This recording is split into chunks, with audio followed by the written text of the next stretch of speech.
எல்லோருக்கும் வணக்கம். நான் கிராண்ட்மா பேசுகிறேன். விஜய் அவர்கள் கரூர் சம்பவத்துக்கு பிறகு நாளைக்கு மக்களை சந்திக்க போகிறாரு. கரூர் சம்பவத்துக்கு பிறகு அவரை அரசியலிலேருந்தே ஒழிக்கணுன்ட்டு நிறைய பேர் நினச்சாங்க. அதுக்காக எவ்வளோ முயற்சி பண்ணாங்க, எவ்வளோ பேர் வச்சு பேச வச்சாங்க. ஆனால் எதுவுமே எடுபடலை. அந்த சதியெல்லாம் முறியடிச்சிட்டு இப்போ விஜய் மறுபடியும் மக்களை சந்திக்க போகிறாரு. அவர் மக்கள்கிட்ட என்ன பேசுவாரோங்கிற பயத்தில் இருக்காங்க நிறைய பேர். அது மட்டும் நல்லா தெரியுது.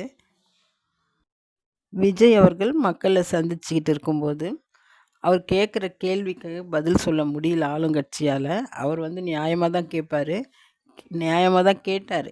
நீங்கள் கொடுத்த வாக்குறுதியை இன்னும் நிறைவேற்றலையே, ஏன் நிறைவேற்றலை, ஏன் மக்களை ஏமாத்துறீங்க அப்படிங்கிற மாதிரியெல்லாம் அவர் பேசுவார். அந்த பேச்சு மக்கள் மனசில் ஆழமாக போய் பதிஞ்சிடும். அதுவும் இல்லாமல் லைவில் எல்லா சேனல்லையும் போகிறதுனால அவர் அடுத்த வாரம் பேசுகிற வரைக்கும் அந்த பேச்சு தான் பெரும் பேசும் பொருளாக இருக்கும்.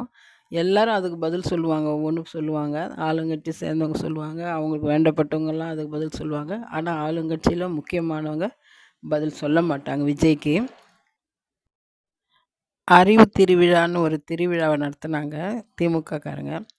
அந்த நேரத்தில் தான் உதயநிதி ஸ்டாலின் அந்த விழாவில் தான் உதயநிதி ஸ்டாலின் விஜய்க்கு விஜய் பற்றி பேசினார். அதுக்கு முன்னாடி அவர் விஜய் பற்றி பேசினதில்ல. செய்தியாளர்கள் அவர்கிட்ட கேள்வி கேட்டால் கூட அது நடிகரை பற்றிலாம் என்கிட்ட கேட்காதீங்கிற மாதிரி அவாய்ட் பண்ணிட்டு போயிடுவார். அவர் முதலாக விஜய் பற்றி பேசுனது அந்த அறிவு திருவிழாவில் தான். அதனால தான் விஜய் சொன்னார், இவங்க எங்களை பேசணுங்கிறதுக்காகவே இந்த விழாவை நடத்தியிருக்காங்க, அவங்க அறிவு திருவிழா நடத்தலை அப்படிங்கிற மாதிரி சொல்லுவார்.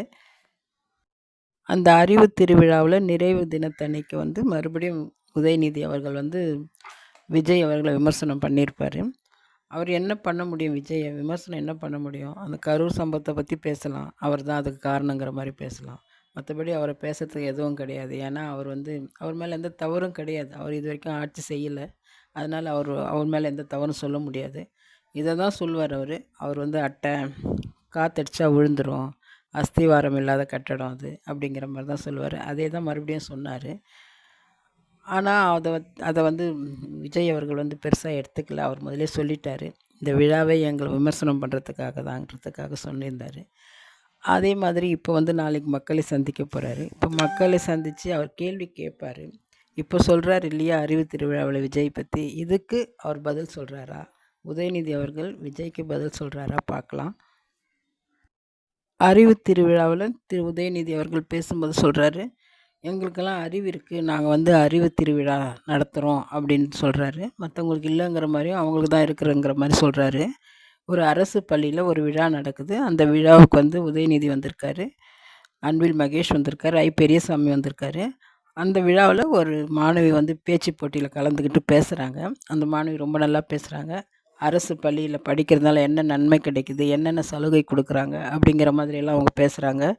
பேசும்போது நடுவில் அவங்க சொல்கிறாங்க, அரசு பள்ளியில் படிக்கிற மாணவர்களில் நிறைய பேரோட அப்பாங்க மதுக்கடையிலே தான் சுற்றிக்கிட்டு இருக்காங்க. அதனால் அந்த பிள்ளைங்க மேலே வர முடியல அப்படிங்கிற மாதிரி அவங்க பேசுவாங்க. அந்த பேச்சு கேட்டுட்டு அவர் காதில் வாங்காத மாதிரி அன்பில் மகேஷ் கிட்ட சிரிச்சுக்கிட்டு பேசுவார். உதயநிதி அவர்கள் அன்பில் மகேஷ் கிட்ட சிரிச்சுக்கிட்டு பேசுவார், அந்த மாணவி சொல்கிறத காதில் வாங்காத மாதிரி. இவங்க ஆட்சி யார் ஆட்சியிலையும் அவங்க யாரை பற்றி அவங்க பேசுகிற மாதிரி நினச்சிக்கிட்டு இவர் பேசிக்கிட்டு இருப்பார். ரொம்ப அறிவானவங்க தானே இவங்க. ஒரு மாணவி தன்னுடைய வேதனையை அங்கே பதிவு பண்ணுறாங்க. அதை கவனிக்காத மாதிரி வேறு மாதிரி சிரிச்சுக்கிட்டு பேசிகிட்டு இருப்பாங்க. இதுதான் அறிவு இருக்கிறவங்க செய்கிற வேலையா? மன்சூர் அலிகான் கொஞ்ச நாளைக்கு முன்னாடி விஜய்க்கு ஆதரவாக பேசியிருந்தார். அப்போ எல்லோருமே நினச்சோம், நம்ம எல்லாருமே பரவாயில்ல, சினிமா துறையில் யாருமே விஜய்க்கு ஆதரவாக பேசலைனாலும் மன்சூர் அலிகான் பேசுகிறாரு அப்படின்னு நினச்சோம். ஆனால் இப்போ எதிராக பேசுகிறாரு, விஜய்க்கு எதிராக பேசுகிறாரு. ஏன் இந்த மாதிரி அவருடைய மனசு மாறிச்சு தெரில. அவர் அன்றைக்கி எதுக்காக ஆதரவாக பேசினாருன்னு தெரியல. ஒரு வேளை விஜய்கிட்ட ஏதாவது எதிர்பார்த்தாரா என்னவோ, அது அவருக்கு கிடைக்கலையோ என்ன தெரியல. கிடைக்கலங்கிறதுக்காக இப்போ எதிராக மாறிட்டார் பொழுது. ஆக மொத்தத்தில் அரசியலில் ஏதாவது லாபம் இருந்தால் தான் ஒருத்தர் ஆதரித்து பேசுகிறது, லாபம் இல்லைன்னா அவங்கள விமர்சனம் பண்ணி பேசுகிறது, அவங்களுக்கு எதிராக பேசுகிறது. எல்லாருமே இப்படியே தான் இருக்காங்க. அதை தெரிஞ்சு தான் விஜய் அவர்கள் அவரை ஆதரித்து பேசினாலும் அவர் கண்டுக்கிறதில்ல, அவரை எதிர்த்து பேசினாலும் அவர் கண்டுக்கிறதில்ல. அடுத்ததான் எஸ்வி சேகர் ஏற்கனவே விஜயை பற்றி விமர்சனம் பண்ணியிருந்தார்.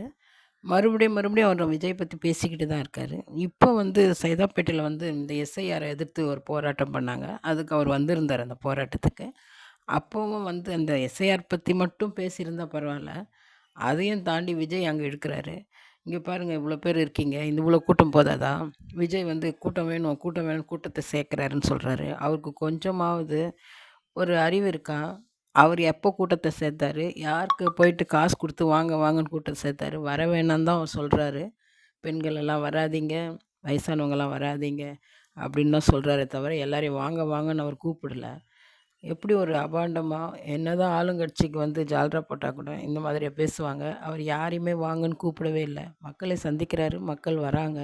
அவங்களா விருப்பப்பட்டு வரும்போது அவரால் ஒன்றும் பண்ண முடியல. அதனால் அவர் வந்து இந்த ரோட் ஷோலாம் பண்ணுறாரு. பார்க்கட்டும் மக்கள், அவர் ஆசைப்படுறாங்கல்ல, அந்த ஆசையை வந்து அவர் நிறைவேற்றி வைக்கிறார். அவ்வளவுதானே தவிர அவர் மக்களை வந்து வாங்க எனக்கு கூட்டம் பத்தலை, நிறைய கூட்டத்தை காட்டணும் வாங்கன்னு அவர் எப்போவுமே சொன்னதில்லை. அப்புறம் அவர் என்ன சொல்கிறாரு, எஸ்வி சேகர் என்ன சொல்கிறாருன்னா, அவர் பாத்ரூம் போகும்போது கூட மக்களை கூட கூட்டிகிட்டு போவாரான்னு கேட்குறாரு. என்ன ஒரு பேச்சு இதெல்லாம்? என்னமோ பேசணுங்கிறதுக்காக பேசுகிறாங்களா? யாராவது பாத்ரூம் போகும்போதெல்லாம் கூட்டிகிட்டு போவாங்களா? அவர் யாரையும் கூட்டிகிட்டு போனார்? மக்களாக தானே அவரை தேடி வராங்க. அவர் யாரையும் கூட்டிகிட்டு போகலையே. 2வது பாத்ரூம் போகும்போது யாராவது கூட்டிகிட்டு போவாங்களா? இல்லை இவர் தான் யாரையாவது உள்ளே கூட்டிகிட்டு போவாரா பாத்ரூம் போகும்போது? பேசணுங்கிறதுக்காக ஏதாவது பேசினே இருக்கணுமா? இந்த இவ்வளோ நிமிஷம் கொடுத்துருவாங்க போல இருக்கு அவங்களுக்கு பேசுகிறதுக்கு. அவங்களுக்கு என்ன பேசணும்னு தெரியல. அதனால தான் தேவையில்லாததெல்லாம் பேசிகிட்டு இருக்காங்க. அடுத்தது பாதுகாப்பு கொடுக்கலன்னு சொல்கிறாங்க. இன்னும் எவ்வளோ பாதுகாப்பு கொடுப்பாங்க அப்படின்னு கேட்குறாரு. அவர் மட்டும் விஜய் மட்டும் சொல்லலை பாதுகாப்பு சரியில்லைன்னுட்டு. எல்லாருமே தான் சொல்கிறாங்க, மக்களே சொல்கிறாங்க அங்கே போலீஸே இல்லை, பாதுகாப்பு கொடுக்கலன்னு. அரசாங்கக்கிட்ட வந்து நல்லபடியாக நடந்துக்கணுமா, அப்போ தான் அரசாங்கம் வந்து இவங்களுக்கு சப்போர்ட் பண்ணுமா. எப்படி நல்லபடியாக நடந்துக்கணும்? அவர் என்ன பண்ணார்? அரசாங்கத்துக்கு ஜால்ரா போடல, அரசாங்கத்தை எதிர்த்து கேள்வி கேட்குறாரு. அதுதான் எல்லோருமே சொல்கிறாங்க.